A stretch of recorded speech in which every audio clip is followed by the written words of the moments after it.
Allez, salut à tous, c'est Brice pour la chaîne Une Bolée d'air et vous l'aurez compris, dans cette vidéo, je vais vous faire un test express, vraiment très express, du Canon RF 1435 f4, donc le petit frère on va dire du RF 1535 f2.8, donc ça vous savez c'est un objectif que j'ai deux objectifs en RF, c'est lui et le 70-200 f2.8, et cet objectif, donc c'est Damien qui me l'a prêté, donc Damien Bernal, que vous devez très certainement connaître.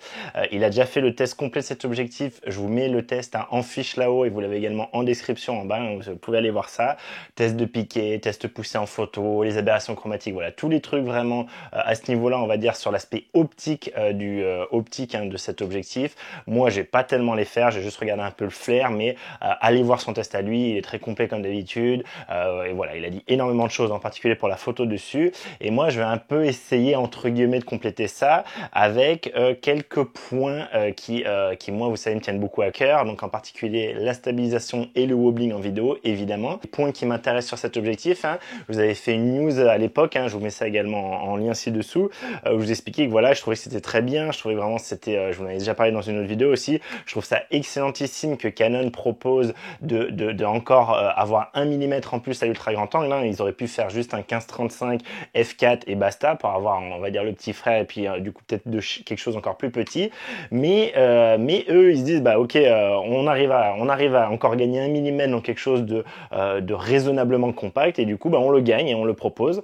Alors il y a peut-être une stratégie quand même aussi commerciale derrière où ils se disent que peut-être ça va faire réfléchir des gens et que potentiellement des personnes qui avaient le 15-35 vont passer sur le 14-35 f4 et j'en ai déjà vu sur le groupe Canon, que du coup le groupe Canon de Damien sur lequel je suis administrateur, c'est pareil, je vous mets ça en description ci-dessous, allez-y si ça vous intéresse, mettez-vous dans le groupe, on parle beaucoup de tout ce matos Canon hybride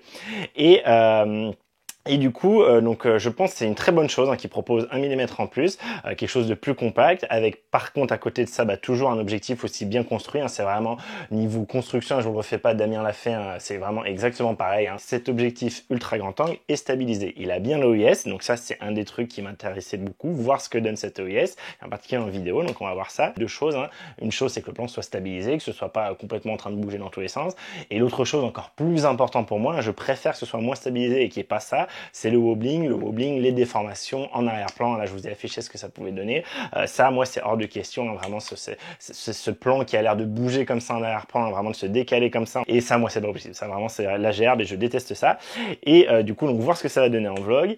Et en plus de ça, à côté, sur des aspects un peu plus, on va dire, optiques, entre guillemets, quand même voir ce qu'il donne niveau flair comparé au 15-35 et voir cette distance minimale de mise au point. Qu'est-ce que ça peut donner. Allez, on se retrouve en vue de dessus. Donc là, vraiment, j'ai les deux mêmes boîtiers, d'accord. On est sur deux Canon EOS R6, donc c'est vraiment exactement le même encombrement au niveau du boîtier. J'essaie de vous les mettre à peu près à niveau l'un à côté de l'autre, d'accord. Ça vous donne une idée quand même de la différence d'encombrement, sachant que là, les deux objectifs sont refermés au maximum. Je vous mets bien les pare-soleil, d'accord, pour que vous ayez le total. Et donc, ce que vous pouvez voir, un truc moi qui m'embête un peu sur cet objectif par rapport au f2.8, c'est que ici, vous voyez, en fait, pour être complètement fermé, il faut que je mette aux alentours entre, on va dire, les 19 et 22 mm, un truc comme ça, serait peut-être, voilà, c'est peut-être là le plus fermé, et si je me mets à 14 mm, c'est là où je vais être le plus ouvert, comme je suis le plus déplié, avec le 15-35, d'accord. Donc là, vous avez les deux le plus déplié possible. Vous voyez que ça se joue pas à grand chose, ça va jouer à 1 cm, à 2 cm max. Et pareil, si je me mets à 35 mm ici, vous voyez, je suis quand même un peu sorti, alors que ici, sur mon 15-35, quand je suis à fond à 35, je sais que je suis complètement replié, et j'ai pas à réfléchir, j'ai pas à chercher entre deux pour savoir où je suis. Voilà, ça c'est un truc qui toujours m'embête un peu sur cette façon de faire, c'est que du coup, on n'a pas juste à faire un gros clonk d'un côté pour être le replié à max. Il faut un peu jouer là-dessus quand on veut le mettre dans le sac. C'est pas grave ici, mais à l'usage, moi, c'est quelque chose qui me titille un peu, qui m'énerve un peu. Mais voilà, vous avez une idée en tout cas de l'encombrement. Donc, il y a carrément pas photo, Lui est bien plus compact, bien plus petit, bien plus transportable que ce 15-35, c'est évident. Je vais pas tellement vous en dire plus, je vous rappelle, on a les bagues exactement pareil, la bague ici optionnelle, on peut mettre ce qu'on veut dessus, moi je mets l'ouverture, la bague de mise au point qui m'a l'air d'être très similaire, elle est peut-être un peu plus dure que celle du 15-35, la bague d'option là, je dirais qu'elles sont exactement pareilles, et la bague de zoom qui est également très très similaire. On a également, vous voyez, la petite bosse ici, hein, je sais pas si vous voyez, mais on a le petit décrochement. Voilà, c'est, vous prenez lui, vous faites un petit frère, hein, vous lui rajoutez 1 millimètre, et sinon c'est tout pareil. En particulier sur les switches, hein, ok, on a les switches exactement pareil. En haut, le AF, MF, d'accord. Et en dessous, hein, le OIS, pas OIS, hein, d'accord. L'activation, la stabilisation, non. Voilà, j'en dis pas plus. On a bien le pare-soleil qui est fourni. Et par contre, hein, Damien vous l'a dit, tout le monde vous le dit et je vous le redis, c'est vrai qu'on a quand même le gros avantage, hein, d'avoir un 14 mm avec une lentille qui n'est pas bombée. Hein. On peut mettre des fils dessus, on peut mettre des fils circulaires et on peut mettre des fils circulaires de 70 mm. Donc quelque chose de beaucoup plus standard, beaucoup plus habituel, hein, que du 82 mm, hein, ce que j'ai sur mon 15-35. Donc ça, voilà, ça peut être également un vrai critère, hein, très clairement, et donc à prendre en compte. À côté de ça, donc pare-soleil, hein, amovible des deux côtés, voilà, je vous fais pas le détail, hein. Et voilà, je vais pas tellement m'énerver plus, hein, c'est le même que l'autre, en plus petit, avec 1 mm de plus, par contre, qui ouvre qu'à f4, qui a un filtre de 77 mm au lieu de 82 mm, et qui par contre, pour se replier complètement, on doit un peu jouer, et on peut pas être embuté d'un côté.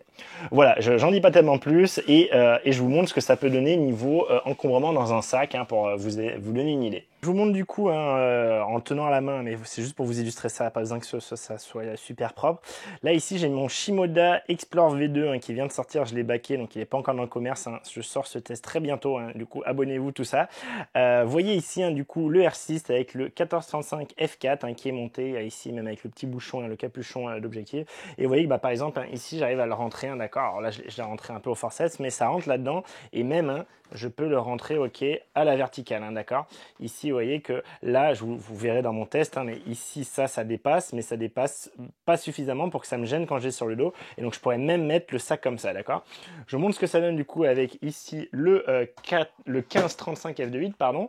Donc, le 1535 f2.8, hein, du coup, évidemment, ne rentrera pas là. Hein. Je vais pas essayer de le bourrer pour le faire rentrer. Hein. Il va manquer 2 cm bien bon, hein, entre 1 et 2 cm, et verticalement également, hein, là la différence par contre, vous voyez, on commence à dépasser, je sais pas trop si vous voyez, mais là, hein, ici mon viseur, hein, va dépasser un petit peu mon objectif, et là pour le coup, en plus je suis en bas au niveau de ma sangle, hein, ventrale, et donc ça je vais pas pouvoir le mettre comme ça, hein. Là ici j'arriverai peut-être à fermer la poche, et encore ça va être compliqué, hein, et très clairement ça je pourrais pas l'avoir dans le dos, ça me fait mal, donc évidemment avec cette différence peut tout changer au niveau transport, hein. C'est une évidence, et évidemment que je préférais avoir quelque chose de plus petit si c'était possible. Mais c'est pas rédhibitoire, c'est-à-dire que moi le 15-35, j'arrive quand même à le rentrer dans à peu près tout ce que je veux. C'est pas comme par exemple sur un 16-200 où vraiment il y a que le Canon en plein format que je peux rentrer dans mes sacs et comme ça m'intéresse verticalement. Autant le 15-35 quand même reste déjà, même s'il est très gros, hein, mais reste transportable pour moi, en tout cas dans mes sacs ça passe. Et du coup, effectivement ça me ferait gagner au niveau encombrement dans mon sac, mais c'est pas déterminant. Voilà, c'est pas ça qui va changer ma vie. Et du coup, ce qu'on va faire, c'est que maintenant je vais vous parler un peu du quelques tests que j'ai pu faire en photo dehors. Je suis allé au port, on allait se promener avec ma femme et ma fille, et j'ai fait quelques tests pour voir un peu ce que ça donnait niveau déjà angle, champ de vision. Et bon, évidemment, hein, le champ de vision ici en photo, bah, ça va être bien mieux, hein, très clairement. Il n'y a pas photo, hein, à 1 mm en plus, c'est énorme, hein, quand on commence à être sur ces distances focales là, hein, évidemment. Et donc ça, évidemment que si je pouvais, enfin moi, ça m'intéresse d'avoir 1 mm en plus, hein, très clairement. C'est pas du tout négligeable. Bon, ça c'était un peu une évidence, hein. À côté de ça, on a tout ce qui est flair, je voulais un peu voir la différence, hein, et très clairement on a une grosse différence entre le 14-35 et le 15-35. En fait le 14-35, hein, là je vous montre, hein, le 14-35 va vraiment faire, c'est Damien ce qu'il disait et je le confirme, hein, je trouve exactement la même chose, c'est vraiment une boule violette. Donc ça c'est des tests que j'ai fait, hein, vraiment objectif sans rien devant, hein, d'accord, j'ai pas mis de filtre sur aucun des tests que je vais vous montrer, et du coup donc voilà, donc on a clairement un flair beaucoup plus marqué avec une boule de flair plus grosse et beaucoup plus visible car violette.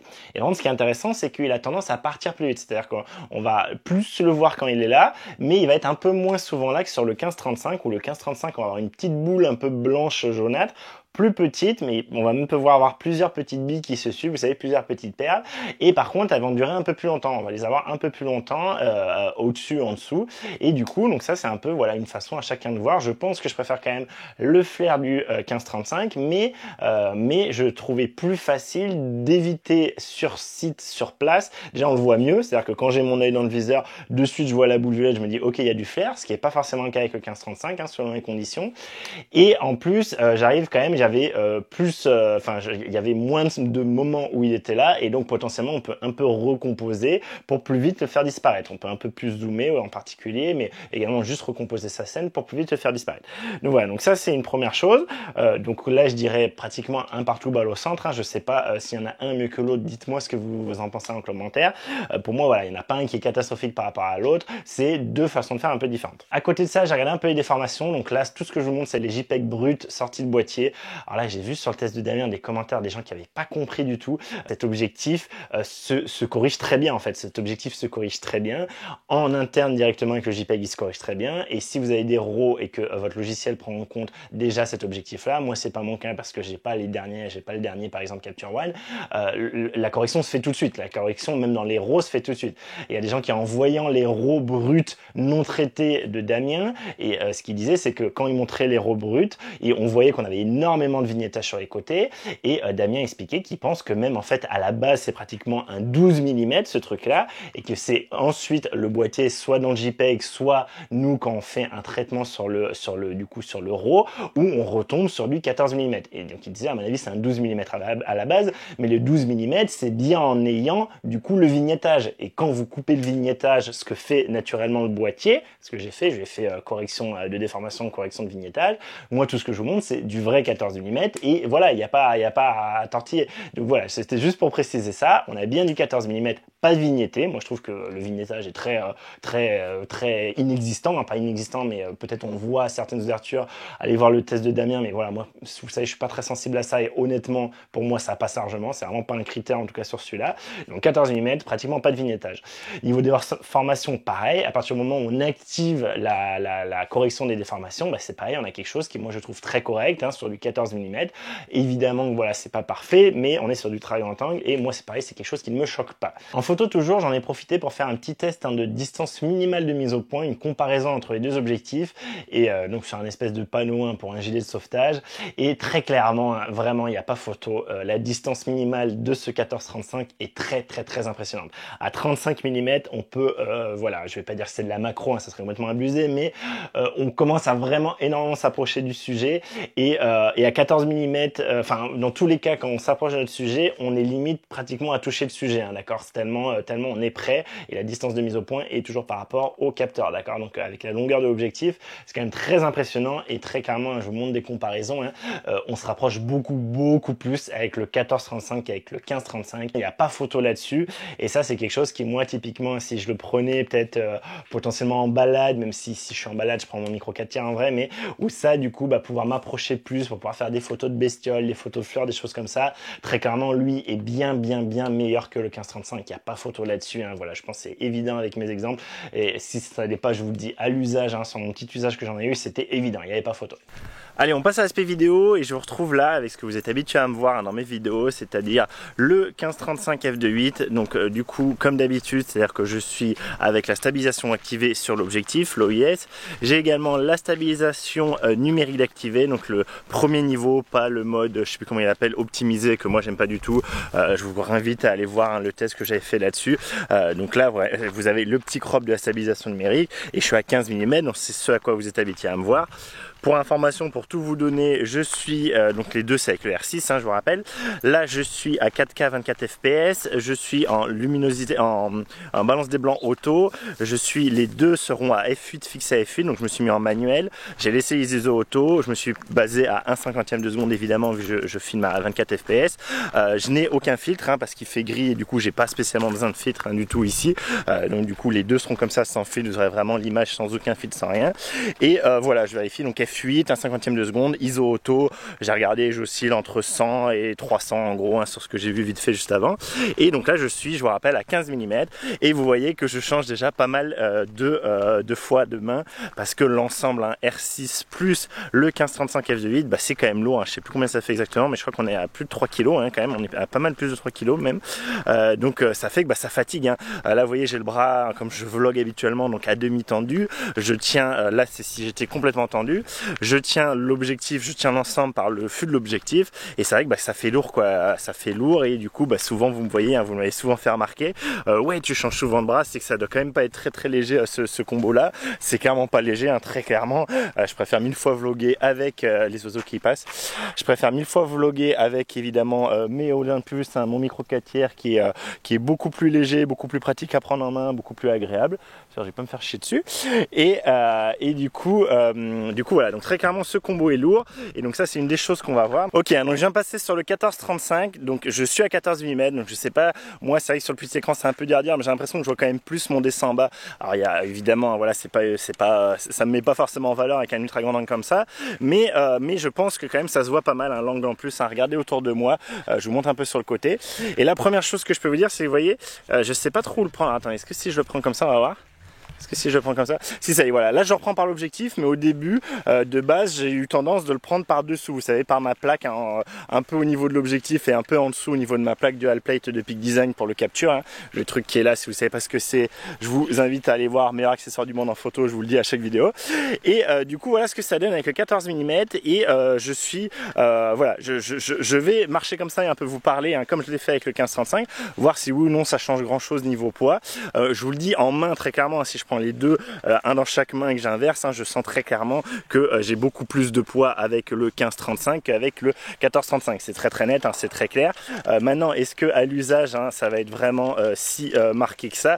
Là, vous voyez, j'ai l'impression que j'ai déjà fait un changement de bras, donc je suis pas sûr que ce soit ça va être si un changement à ce niveau-là. À voir, hein, je vais un peu plus évidemment le tester pour vous dire ça. Je vais faire une petite vidéo en vous mettant côte à côte, mais c'est vrai que je me suis rendu compte que de séparer en deux l'écran en vous mettant côte à côte les trucs, souvent ça gommait un peu tous les aspects justement de stabilisation, parce que c'est souvent plutôt sur les angles, hein, sur les coins de l'image qu'on va mieux s'en rendre compte, en particulier si on a vu du wobbling, c'est vraiment sur les angles, les côtés de l'image et l'arrière-plan qu'on va s'en rendre compte.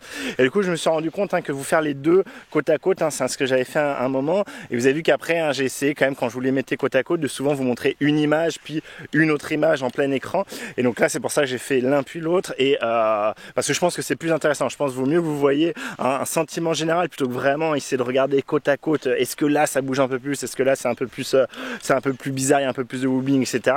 À mon avis c'est plus un sentiment général, une sensation générale, et donc faites-vous votre idée, hein, par rapport à ce que vous avez vu avant avec le 15-35. Voilà, regardez si je change plus souvent de bras, regardez si vous trouvez que l'angle est plus agréable, est-ce que du coup le fait d'avoir un peu plus d'angle autour de moi, vous voyez plus de choses autour de moi, vous préférez, ou au contraire ce millimètre en plus donne peut-être un peu une déformation à mon visage et mon corps, à mon gros corps. Voilà, dites-moi tout ça en commentaire, ça m'intéresse, c'est vraiment quelque chose qui m'intéresse, que moi je suis toujours un peu, je sais jamais trop exactement quelle focale utiliser, hein, comme ça quand je me vlog, sachant qu'on a toujours plus ou moins les facteurs de crop avec les stabilisations numériques que j'utilise sur Canon et j'utilise sur mon Olympus. Et donc pour vous donner une idée, hein, là je suis à 14, là ça serait hop 20, donc 20 vous voyez déjà ça commence à être beaucoup plus serré avec le facteur de crop, hein, qu'on a sur du coup la stabilisation numérique. Et si je me mets à 24, on va dire vraiment entre guillemets le standard, hein, d'aujourd'hui, hein, c'est ce que j'appelle le standard d'aujourd'hui, tous les smartphones ont ça. Vous voyez que là pour le coup vous voyez plus grand chose autour de moi, c'est vraiment très serré, ça coupe mes cheveux, etc. Donc je me remets à 14, ok, 14, voilà ce que ça donne, et dites-moi si vous aimez ça, si vous trouvez que c'est trop large, si vous trouvez que ça déforme trop, etc. Et voilà, et regardez, donc vraiment comparez bien ce que vous avez vu avant avec le 15-35 et ce que vous voyez maintenant avec le 14-35, en particulier niveau stabilisation. Comme d'habitude, je marche complètement normalement à l'arrache, hein, j'ai complètement laissé tomber l'idée d'essayer de marcher en ninja, en tout cas quand je me vlog. Quand je filme quelqu'un d'autre, oui, pour un petit moment, mais quand je me vlog, c'est pas possible, il faut que je marche normalement. Et du coup, je marche sur du sable en tongs, hein, donc c'est complètement à la one again, hein, très clairement, comme d'habitude.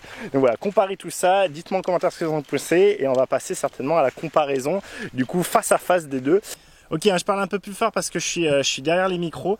Ce que je vois, hein, du coup, je regardais là, les deux, ça y est, sont côte à côte, hein, sur du coup le switch pod. Hein. J'ai l'impression quand même qu'il y a plus de wobbling, hein, sur le 14-35, sachant que je suis à 14 mm là, d'accord.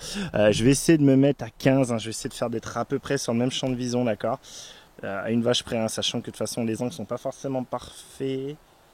Est-ce que c'est bon? Vous savez, hein, j'ai pas la grille de tiers, hein, comme je vous avais déjà dit 1000 fois dans la vidéo expliquant en quoi le R6 était nul en vidéo. Ouais, je pense que c'est pas mal. Je pense que c'est pas mal. Allez, je passe devant, vous devez mieux m'entendre. Donc là, je vous rappelle, hein, j'ai les deux sur le SwitchPod. Hein, je vous mets le test de ce truc-là en haut. Hein, c'est un espèce de trépied plus pratique pour se vlogger. Du coup, là, je tiens à deux mains. Là, je tiens à une main. Vous voyez, mais c'est un peu chaud, un peu bancal, hein, très clairement. Les deux R6 plus ces deux objectifs, ça pèse très très lourd. Hein. Et du coup, bah voilà ce que ça donne un côte à côte. Donc là, les deux à la même distance focale. Alors, attends, je vais quand même me sortir un écran, hop, pour un peu vérifier que je capte pas n'importe quoi. Donc voilà ce que ça donne. Donc sachant que là, ils sont un poil plus écartés parce que j'ai le SwitchPod, mais que voilà, vu que c'est lourd, j'ai un peu tendance à plus replier le bras. Là, l'idée, c'est vraiment de comparer côte à côte en même temps. Hein. Du coup, comme je vous dis, je vais vous mettre moitié-moitié, mais aussi surtout un puis l'autre hein, d'affilée pour que vous puissiez vraiment voir avec l'ensemble du champ de vision. Donc là, à 15 mm à peu près, hein, enfin 15 mm sur le 15-35 et 15 mm à peu près sur le 14-35. Voir ce que ça donne, voilà, surtout niveau stabilisation. Et donc voilà, je marche un peu, dites-moi ce que vous en pensez, dites-moi aussi si vous voyez des changements niveau contraste, niveau colorimétrie et tout, de ce que j'ai vu, des tests que j'ai vus, hein, Damien aussi le disait, franchement ça change pas grand chose, il y a peut-être sur certaines photos, on va avoir un peu plus de contraste sur l'un que sur l'autre, sur le 15-35 hein, je crois qu'il est un peu plus contrasté, il va être potentiellement un peu plus piqué à certains moments, mais grosso modo ça a l'air d'être assez identique. Ce que je vais faire c'est que je vais quand même repasser au plus grand angle possible hein, sur le 14-35, donc je vais passer à 14 mm, je me mets en butée, hop, voilà, là je suis en butée. Donc vous avez dû voir hein, que j'ai évidemment élargi mon champ de vision et que je dois être quand même, je pense, un peu plus large, hein, pas mal plus large que sur les 15 mm, malgré le facteur de crop. Donc voilà, dites-moi ce que vous en pensez, hein. C'est vraiment, vraiment, je vais faire mon opinion évidemment là-dessus, mais j'ai vraiment envie d'avoir vos retours hein, sur ce type d'utilisation de vlog. Est-ce que ça, pour vous, il y a un gros changement entre 14 et 15 et est-ce qu'il y a un gros changement au niveau stabilisation entre l'un et l'autre? Et si oui, à quel niveau? Est-ce que vous trouvez qu'il y en a un qui a plus de wobbling? Est-ce qu'il y en a un qui a moins de wobbling? Est-ce qu'il y en a un qui déforme plus? Voilà, dites-moi tout ça, je suis très intéressé par vos retours là-dessus. Et voilà, on se retrouve chez moi et du coup j'ai pu voir évidemment tout ce qui était mon vlog de dehors, j'ai pu me faire ma propre idée, je pense que vous aussi maintenant, et très clairement pour moi il y a un truc rédhibitoire sur cet objectif, c'est le wobbling. Le wobbling ça va pas du tout, moi je le vois carrément, hein, on est en même condition de stabilisation, même boîtier, même réglage, très clairement beaucoup plus de wobbling sur ce 14-35 à 14 mm, mais même en mettant sur du 15 mm à peu près pour être avec le même champ de vision, dans les deux cas beaucoup plus de wobbling que sur mon 15-35 et vous savez moi c'est quelque chose auquel je suis très sensible, c'est vraiment moi c'est rédhibitoire et très clairement pour moi cet objectif est out, je ne peux pas me vlogger avec ça, je ne peux pas regarder ce que je fais avec ça, j'aime pas du tout, certainement que le combo optique plus IBIS plus le capteur et bien ça va pas très bien et ça engendre beaucoup plus de wobbling que sur mon 15-35. Alors c'était tellement le cas que j'ai vérifié, hein, du coup j'ai regardé s'il n'y avait pas une mise à jour firmware qui existait aussi bien pour l'objectif que pour le boîtier et non on est toujours sur du version 1.4.0 sur le boîtier si je dis pas de bêtises, en tout cas la dernière hein, j'ai vérifié et il n'y a pas de mise à jour, on est toujours sur la mise à jour de sortie de l'objectif pour le 14-35. Donc là aujourd'hui en tout cas moi quand je fais ce test hein, en septembre 2021 on ne peut pas améliorer ça hein, très clairement il y a rien à améliorer à ce niveau là, sachant que je vous rappelle hein, sur les R6 et les R5 on ne peut pas désactiver que l'IBIS, on peut pas lui dire bah ok tu prends que l'OIS, non, forcément si on active ici l'OIS on va avoir stabilisation de l'objectif plus du capteur et à côté de ça on peut rajouter en plus la stabilisation électronique comme je vous disais et moi c'est ce que je vous conseille, mettez le niveau standard, le niveau 1 juste activé. Donc du coup c'est bien dommage parce que je pense mais j'ai pas pu le tester hein, donc ça serait quelque chose à vérifier et si quelqu'un en a l'occasion ou si quelqu'un l'a vu ailleurs n'hésitez pas à le mettre en commentaire, à mettre un lien en commentaire ou expliquer en commentaire ce qu'il en est. Je pense que ça serait très intéressant de recomparer ces deux objectifs, on est monté sur un boîtier Canon qui n'a pas d'IBIS, donc sur un EOS R ou sur un EOS RP, je pense que ça serait très intéressant et je pense que à ce moment-là, le 14 mm s'en sortirait bien mieux. À l'heure actuelle, pour mon utilisation avec mon R6, très clairement, cet argument est rédhibitoire. Je ne peux pas avoir un objectif ultra grand angle comme ça, avec lequel je peux pas me vlogger. Typiquement, si je vais en ville, comme quand j'allais à New York et que justement je prends mon plein format pour avoir de la sensibilité, et bien pas pouvoir me vlogger avec, hein, c'est justement ce qui a niqué toutes mes vidéos hein, quand j'avais fait avec du coup le Panasonic G9, c'est ce qui m'a fait virer le Panasonic G9. Hein. Du coup, très clairement, je ne peux pas. Donc c'est rien que pour ça, cet objectif, je l'écarte. Hein. Ça fait que j'ai plus à me poser de questions parce qu'avant ça, je m'en posais. Si je résume le tout, Je trouve que c'est un excellent objectif, mais ce problème de wobbling en vidéo pour moi est rédhibitoire très clairement. En plus évidemment il a un stop de moins, il ferme, il ouvre moins, donc bah ça c'est un peu à voir votre compromis, sachant que oui il ouvre moins, mais du coup on gagne 1 millimètre, du coup on a également quelque chose de plus compact, du coup on a quelque chose qui peut faire une mise au point de plus près. Voilà, à vous de voir selon votre utilisation. Est-ce que vous préférez partir sur celui-là plutôt que le 1535? Il y a évidemment la différence de prix à prendre en compte, je crois qu'il y a 700 € de différence entre les deux, un peu plus. Je sais pas, entre 500 et 800 € de différence, je crois, entre les deux. Donc c'est une somme, 500 et 800 € de différence, on est bien d'accord.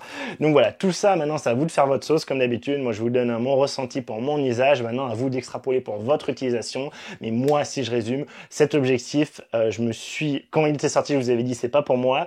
Quand j'ai vu les tests, je me suis dit, c'est peut-être pour moi. Quand j'ai fait mes tests, je me suis dit, c'est pas du tout pour moi. Le wobbling, c'est hors de question, niet, caput, pas pour moi.